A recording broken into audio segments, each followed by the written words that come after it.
애터미 회원 여러분, 안녕하십니까? 이제 봄이 다 가고 본격적인 여름이 시작되는 6월에 접어들었습니다. 이제 6월이 되면 만물이 가장 왕성하게 성장하는 계절입니다. 만물과 더불어 애터미 회원 여러분의 사업도 이렇게 왕성하게 성장하기를 기대합니다. 지금까지 몇 번에 걸쳐서 자연법칙과 우리 애터미 사업의 관련에 대해서 말씀을 드렸는데요. 오늘 또 역시 자연법칙을 이용해서 우리 애터미 사업에 대해서 설명을 드리려고 합니다. 이 자연법칙이 자연현상에만 적용되는 것이 아니고 우리 인간이 모여 사는 인간 사회에도 그 자연법칙이 그대로 적용된다는 겁니다. 그래서 이 자연법칙은 곧 사회법칙이고 이것은 그 사회를 구성하는 모든 인간에게 어느 누구도 예외 없이 적용되는 겁니다. 그래서 이 자연법칙을 아는 게 중요합니다. 오늘은 뉴턴의 운동법칙과 애터미 사업의 관련에 대해서 말씀을 드리려고 합니다. 이런 법칙들은 굉장히 보편적인 법칙이지만은 물리학을 열심히 하지 않으면 모르는 법칙들입니다. 그러니까 우리 애터미 사업자들의 수준은 물리학자의 수준인 겁니다. 자, 뉴턴 하면은 먼저 생각나는 게 사과가 떨어지는 걸 보고 만류 인력을 발견했다. 아마 이걸 기억하실 겁니다. 근데 사과가 떨어지는 걸 본 것은 뉴턴뿐만 아니고 온 세상 인간들이 다 봤을 건데 뉴턴만 그걸 발견했을까? 그것은 관심을 가지고 있었기 때문이에요. 물론 뉴턴 이전에 아주 위대한 물리학자들이 많았어요. 갈릴레오라든가 케플러라든가 등등 위대한 물리학자들이 많았는데 그 물리학자들이 설명하지 못한 것을 뉴턴은 완전히 세계의 법칙으로 설명을 완성해버립니다. 지금 우리가 사는 세계는 사실상 거의 99%가 뉴턴 세계에서 살고 있습니다. 그리고 뉴턴의 사고방식 속에서 살고 있어요. 우리가 모르는 사이에. 자, 우선 뉴턴의 제1법칙은 관성의 법칙입니다. 관성의 법칙은 운동하는 물체는 계속적으로 그 운동을 계속하려고 한다는 법칙입니다. 그러니까 뉴턴 역학이 나온 이후로는 물체의 정상 상태는 정지가 아니라 운동이라고 봅니다. 그럼 정지된 물체는 뭔가? 그것은 운동량, 다시 말하면 운동 속도가 제로인 그런 상태를 정지라고 보는 거죠. 그러니까 운동하는 물체는 계속적으로 그 운동을 계속하려고 한다는 거예요. 그게 관성의 법칙입니다. 예를 들면 우리가 버스를 타고 갈 때 우리 몸은 버스와 같은 속도로 운동을 하고 있습니다. 이때 버스가 갑자기 급정거를 하게 되면 우리 몸이 어떻게 됩니까? 앞으로 쏠리게 되죠. 그것은 우리 몸은 지금 관성의 법칙에 따라서 계속적으로 앞으로 운동하고자 하는 힘을 가지고 있기 때문에 그래요. 이게 관성입니다. 이걸 애터미 사업에 적용하면 이런 시스템 참석도 열심히 하고 애터미 사업에 대한 공부도 열심히 하고 후원도 열심히 하고 강의도 열심히 하고 하는 사람은 그 관성이 붙어서 그걸 계속 열심히 한다는 거예요. 그렇게 되면 역시 소득 상승과 직급 상승도 빨라지죠. 그게 관성이에요. 그러나 이걸 한 번 안 하면 속도가 제로가 돼버리면 계속 하기 싫다는 거예요. 이게 관성의 법칙입니다. 두 번째는 가속도의 법칙입니다. 우리가 자동차를 스타트할 때 처음에는 슬슬 가다가 점점 악셀레이터를 밟으면 속도가 빨라지는데 그건 가속도가 붙기 때문입니다. 근데 그 가속도는 외부에서 가한 힘에 비례하고 그 다음에 그 물체의 질량에 반비례합니다. 다시 말하면 지금 골프채로 골프를 친다고 합시다. 이때 골프의 비거리, 이것은 골프를 정지 상태에서 운동하게 만드니까 힘이 가해져야 돼요. 비거리는 얼마나 세게 치느냐, 즉 골프공에 가해진 힘에 비례한다는 거예요. 어린아이가 치면은 멀리 못 나가고 힘이 센 사람이 치면은 멀리 나가게 돼요.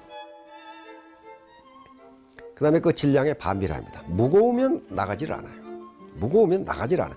예를 들면 골프채로 골프공을 치면은 빠른 속도로 날아가지만 골프채로 자동차를 치면은 움직이지 않습니다. 그것은 질량이 무겁기 때문에 그래요.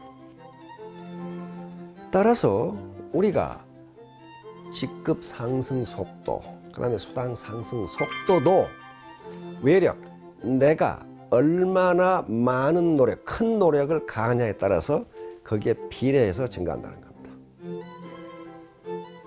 그런데 한 사람이 하는 것보다는 두 사람, 세 사람 또는 스폰서와 파트너의 힘을 합해서 하면은 외력이 더 커집니다.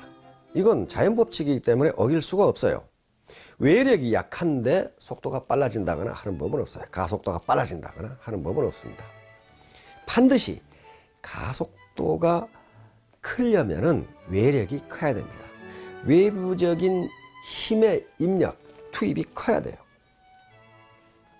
그래서 재심합력하라고 이렇게 이야기하는 겁니다.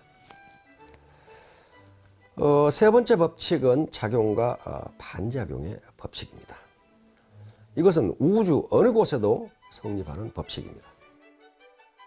작용, 반작용이라고 하는 것은 예를 들면 A, B라는 물체가 있을 때 A가 B에 가하는 힘을 작용이라 하고 액션, 그 힘을 받아서 B가 A에 반사적으로 작용하는 힘을 리액션, 반작용이라고 부릅니다.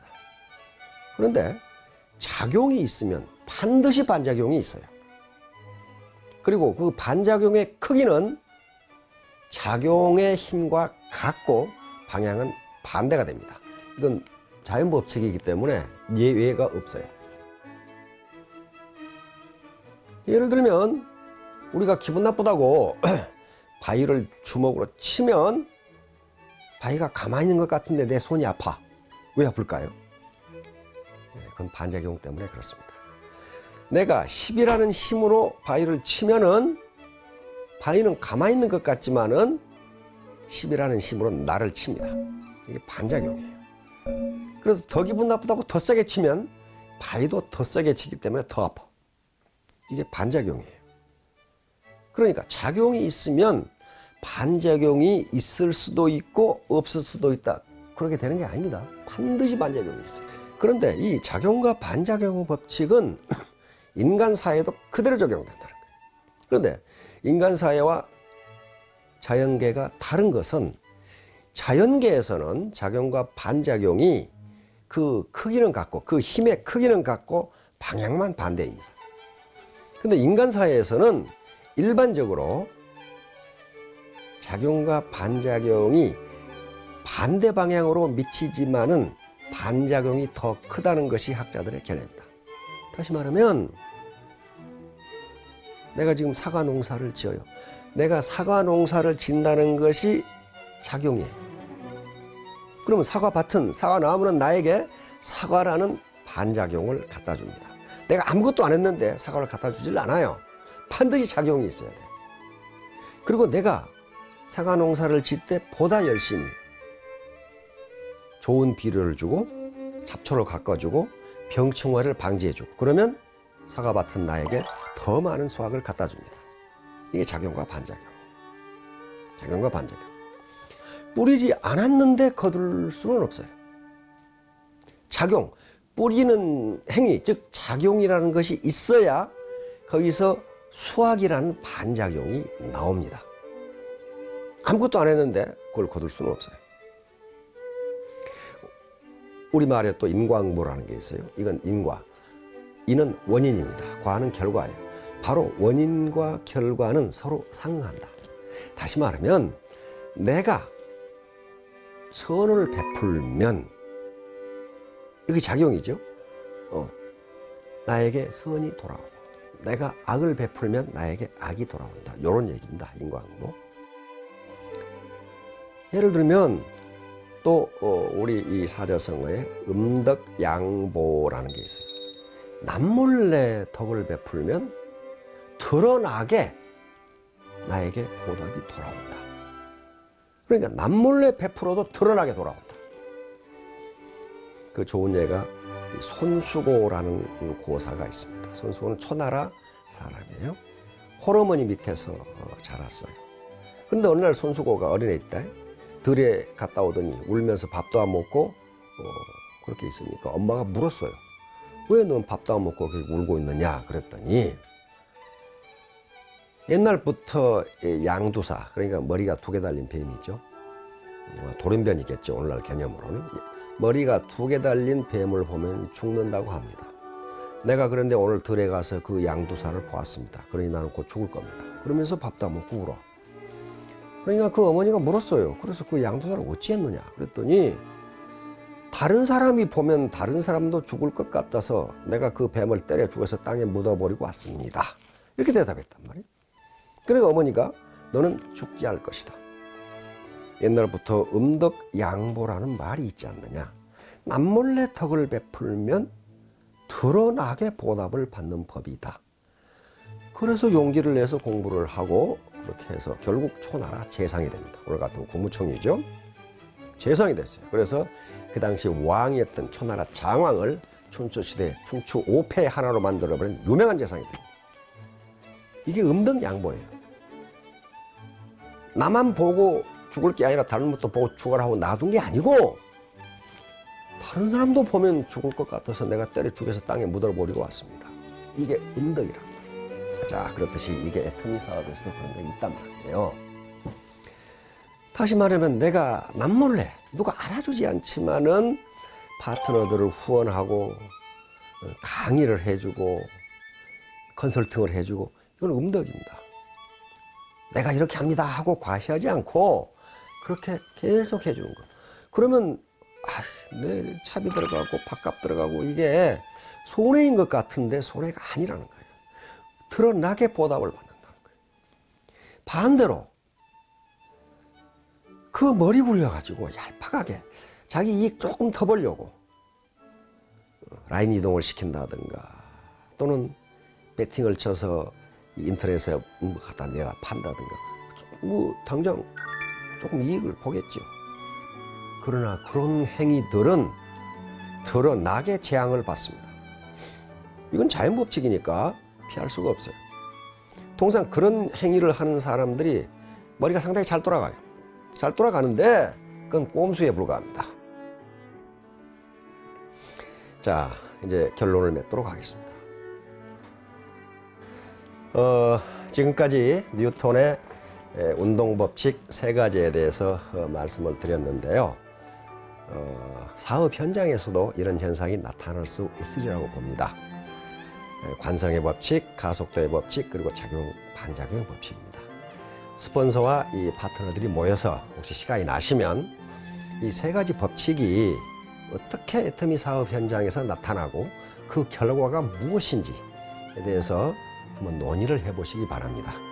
그래서 혹시 자신이 깨닫지 못한 점이 있다거나 또는 나쁜 점이 있다면은 그것을 개선하는 기회로 삼을 수도 있을 겁니다.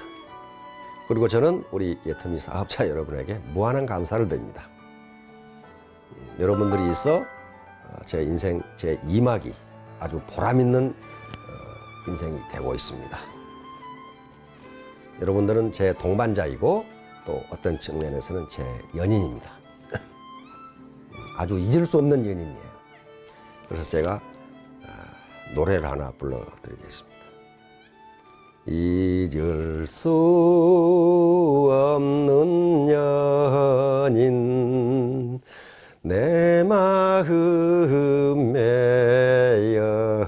연인. 여러분들은 모두 내 인생 제 2막의 동반자이고 그리고 연인입니다. 어떤 연인? 잊을 수 없는 연인들입니다. 우리 모두 정의로운 방법으로 그리고 선한 방법으로 도덕적인 방법으로 돈도 벌고 직급도 올라가고 그렇게 되기를 기원합니다. 만물이 가장 왕성하게 생육하는 성장하는 이 6월에 제 연인인 우리 애터미 회원 여러분들의 사업도 가장 왕성하게 성장하는 그런 시기가 되기를 기원합니다. 감사합니다.